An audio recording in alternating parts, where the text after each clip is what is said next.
State ने अली भाई को जेल कस्टडी दे दी है और वो उन्हें लांडी जेल लेके गए हैं। 10:30 बजे हमने बेल एप्लीकेशन अप्लाई की हुई है और इंशाल्लाह 10:30-11 बजे के दरमियान उनकी बेल हो जाएगी और वो इज्जत और एहतराम के साथ अपने घर जाएंगे। मेरा तमाम कारकुनों को का बहुत शुक्रिया जो यहाँ पे आए इज़हार यकजहती के लिए और पूरी कराची तंजीम अली भाई के साथ खड़ी रही। अभी 10:30 बजे का दोबारा टाइम रखा है 10 बजे का, इंशाल्लाह हमें उम्मीद है कि ना हमें अदालतों से इंसाफ मिलेगा।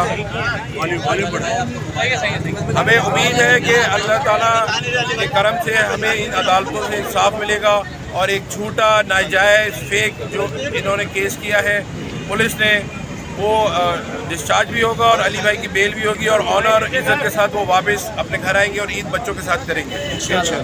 बहुत शुक्रिया। आफ्ताब भाई आ जाए आप। ठीक है।